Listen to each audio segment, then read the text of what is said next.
Bonjour et bienvenue à tous pour cette nouvelle émission sur notre chaîne Astro Nature 49. Alors, toujours en compagnie de nos deux fidèles astronomes amateurs du 49, Pascal et Mathieu, eh bien, nous allons vous parler dans cette émission d'un rover qui est sur Mars, que vous connaissez sans doute très bien, Persévérance, qui a été lancé, comme vous le savez, le 30 juillet 2020 et qui est arrivé sur Mars le 18 février 2021. Alors, on va pouvoir vous détailler un peu cette mission.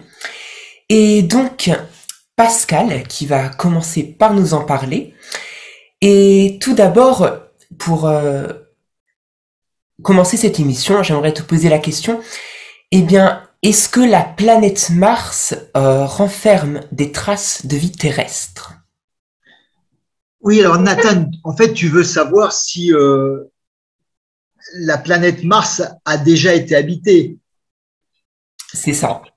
En fait, quand on parle de traces d'une vie antérieure, bien sûr, il ne faut pas s'attendre à voir des personnes comme nous, des êtres humains, mais plutôt en fait des facteurs et des processus géochimiques et biochimiques qui pourraient, en théorie, mener à l'apparition d'une vie primaire. Et bien sûr, là, en extrapolant à son évolution. C'est en fait ce que l'on appelle l'exobiologie. D'accord, mais alors qu'est-ce qui fait croire aux scientifiques cette possibilité? Eh bien, rappelez-vous, il y a environ 4,57 milliards d'années, lors de la création du système solaire, Mars était protégé des rayons de son étoile, le Soleil, par une magnétosphère et l'hémisphère nord était recouverte d'un tiers par des océans. Puis, le champ magnétique de Mars a disparu progressivement, laissant apparaître une atmosphère plus fine, rendant le lieu inhabitable pour l'homme. Par ailleurs, les missions martiennes précédentes de la NASA avaient confirmé que l'eau liquide avait coulé à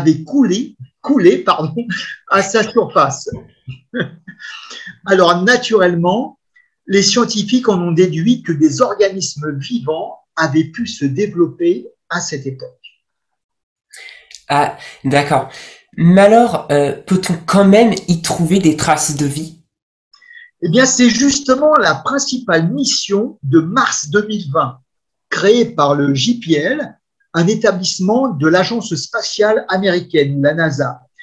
Cette mission est la première d'une série de 3 missions qui a pour but de ramener des échantillons sur Terre, une quarantaine environ, afin de les analyser. Alors, c'est vrai qu'il va falloir patienter un peu parce que le retour sur Terre n'est pas prévu avant 2031, d'autant qu'il manque des pépettes.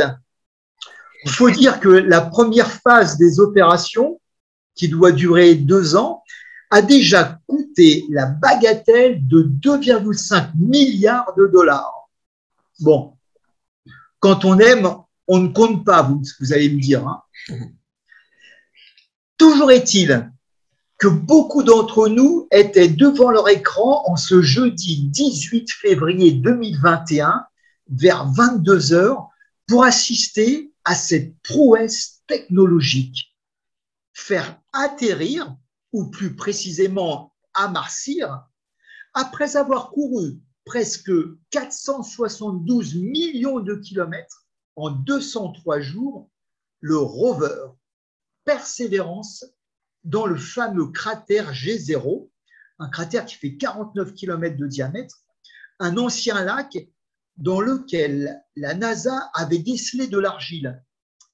Et vous avez certainement tous vu ces images qui ont tourné en boucle partout dans le monde, n'est-ce pas? C'est vrai. Mais alors pourquoi on peut dire que c'est une prouesse? Parce que c'est pas la première mission qui a été sur Mars. C'est vrai. D'ailleurs, beaucoup ont échoué, presque les 2 tiers même. Mais comme on apprend de ses erreurs, eh bien, quelques-unes ont réussi. Citons par exemple Mars Express, Spirit, Opportunity, Phoenix et Curiosity, qui est d'ailleurs toujours en activité. Oui, c'est ça, hein. Beaucoup de missions encore. Et donc, en quoi le rover Perseverance est différent de Curiosity notamment? Eh bien, déjà parce que leur site d'exploration n'est pas le même. Hein, donc, ils sont distants à peu près de plus de 6000 km.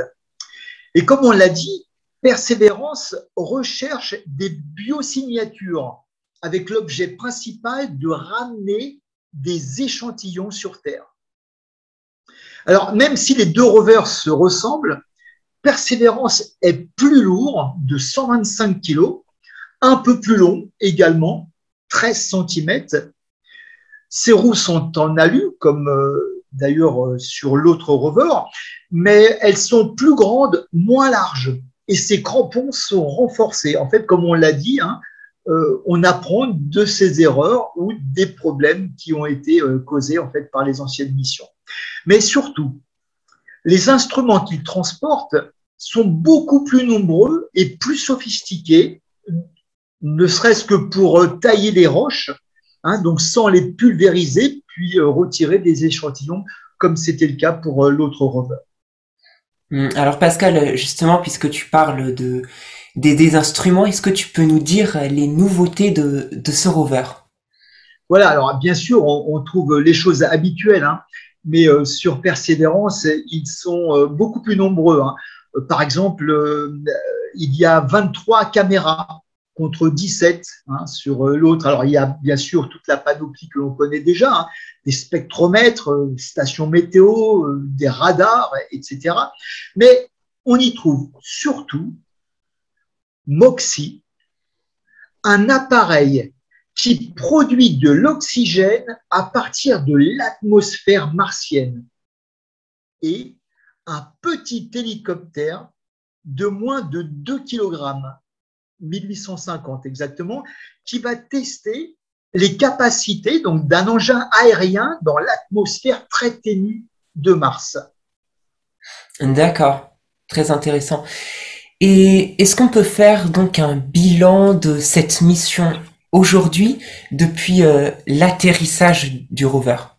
Oui, ben on peut dire qu'effectivement, le rover, accompagné de son hélico, n'a pas chômé du tout.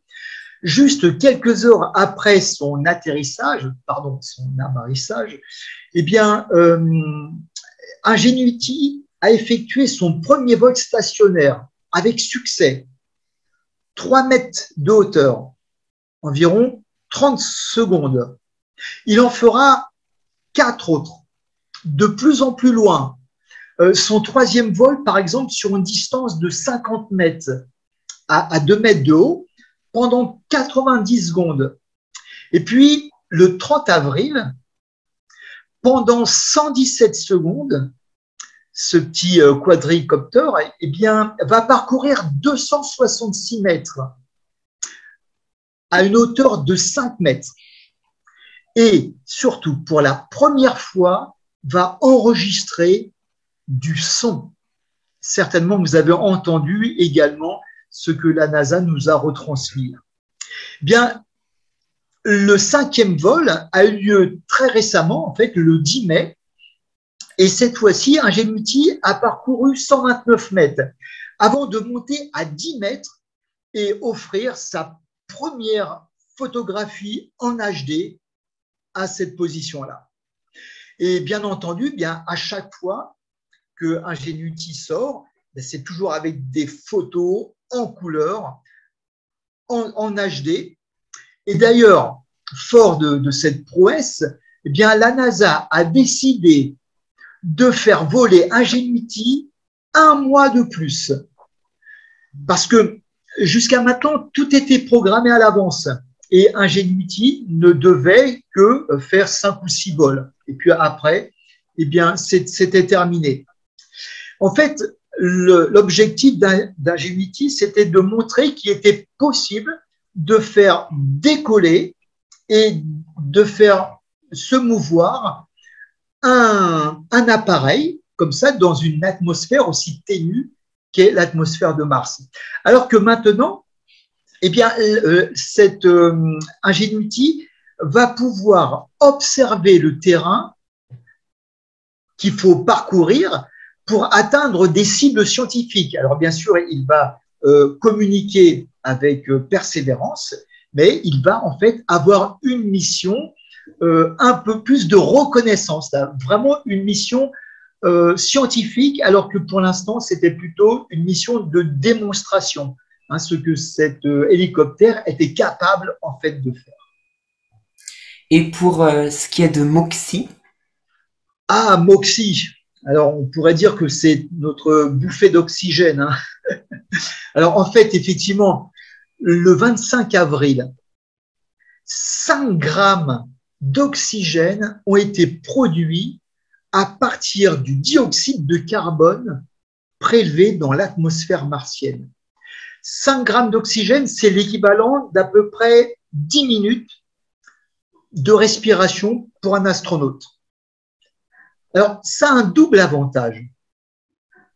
Bien déjà, c'est de produire effectivement de l'oxygène pour les futurs astronautes, mais également d'éviter de transporter depuis la Terre de grandes quantités d'oxygène qui sont d'ailleurs indispensables à la propulsion de la fusée au départ de Mars, qui en consomme 25 tonnes pour décoller.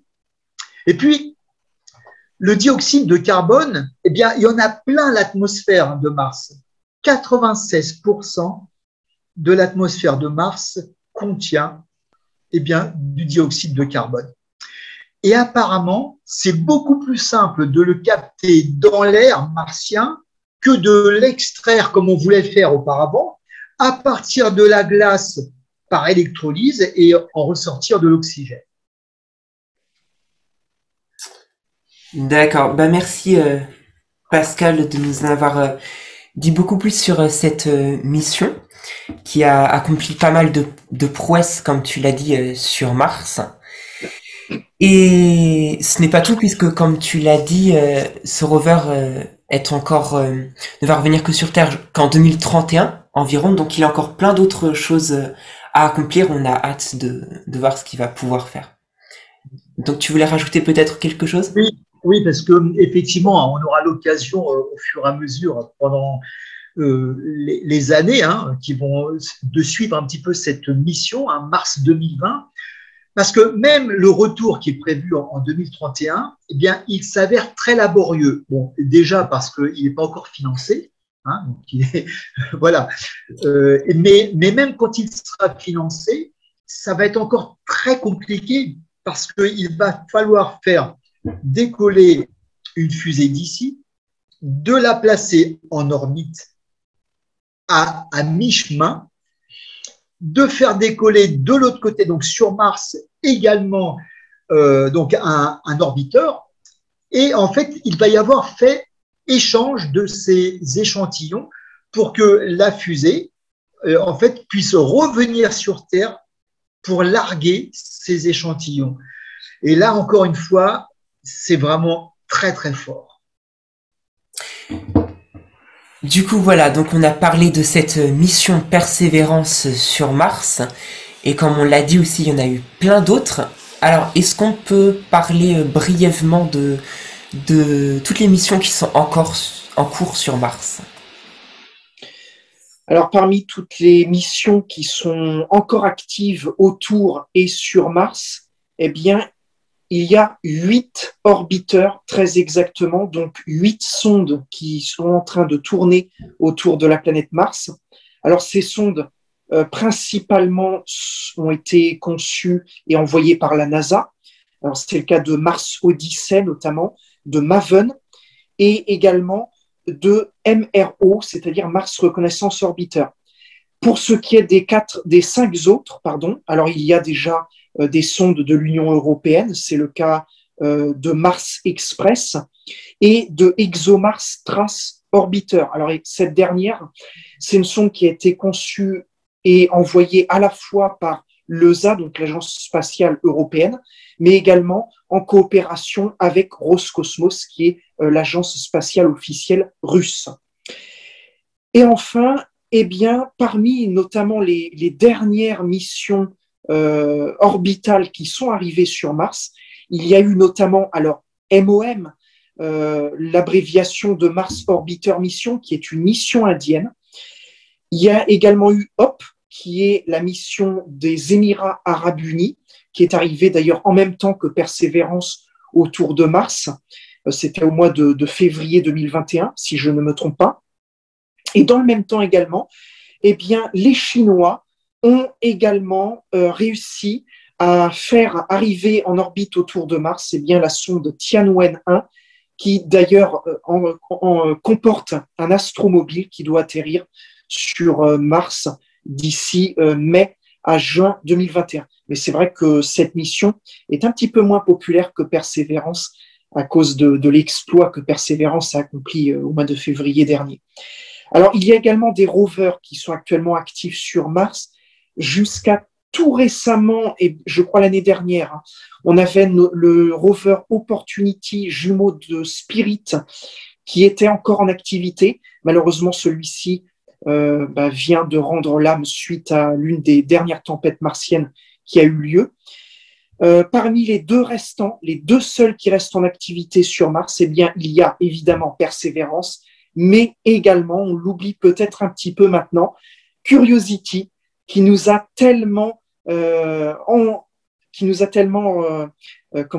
rendu euphoriques, avec notamment toutes les photos qui ont eu cours, qui étaient tout aussi spectaculaires d'ailleurs de Mars. Et enfin, notons un dernier atterrisseur. Donc là, à la différence des astromobiles, donc c'est une station fixe, elle ne bouge pas. Il s'agit de InSight, qui est là notamment pour forer la surface de Mars et pour écouter le sol de Mars, notamment pour essayer de détecter d'éventuels séismes martiens. Jusque-là, ça a porté du fruit, même si ces séismes restent relativement faibles comparés à ceux que l'on connaît sur Terre. Voilà, donc encore plein de missions qui sont sur Mars et qui vont nous permettre d'en apprendre davantage sur cette planète rouge. En tout cas, merci à vous deux de nous avoir parlé de cette mission de Persévérance et des autres missions aussi. Et donc, eh bien, on espère que cette vidéo vous a plu. Alors, n'hésitez pas à lâcher un pouce j'aime et à laisser un commentaire pour savoir ce que vous en avez pensé. En tout cas, on vous donne rendez-vous sûrement pour une prochaine émission et on vous souhaite un bon ciel à tous et à toutes.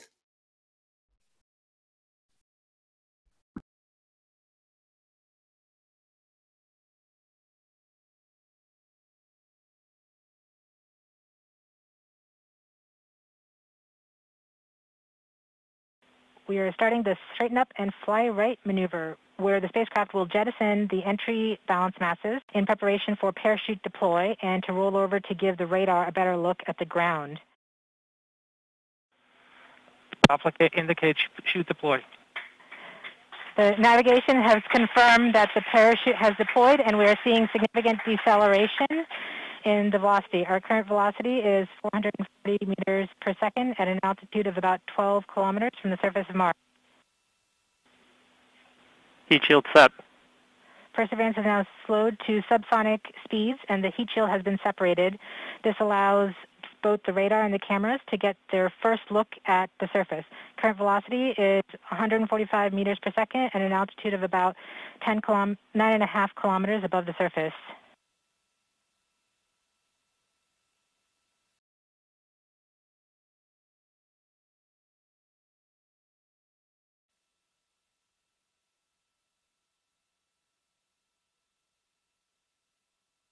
Nav filter converge. Velocity solution 3.3 meters per second. Altitude 7.4 kilometers. Now has radar lock on the ground. Current velocity is about 100 meters per second, 6.6 kilometers above the surface of Mars. Perseverance is continuing to descend on the parachute. We are coming up on the initialization of terrain relative navigation and subsequently the priming of the landing engines. Our current velocity is about 90 meters per second at an altitude of 4.2 kilometers. OVS valid. We have confirmation that the lander vision system has produced a valid solution and part of terrain relative navigation. Priming. TBA is nominal. We have priming of the landing engines.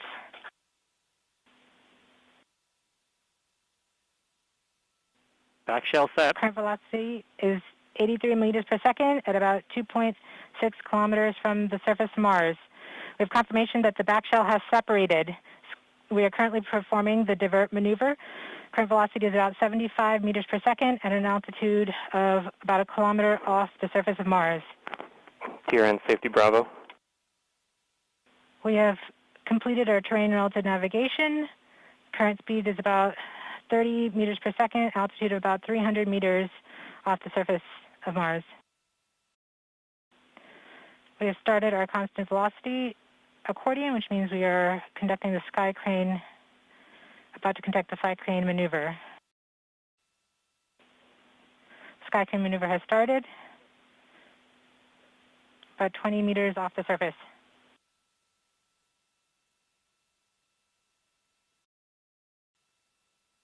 We're getting signals from MRO. Tango Delta. Touchdown confirmed. Perseverance safely on the surface of Mars, ready to begin seeking the sands of past life.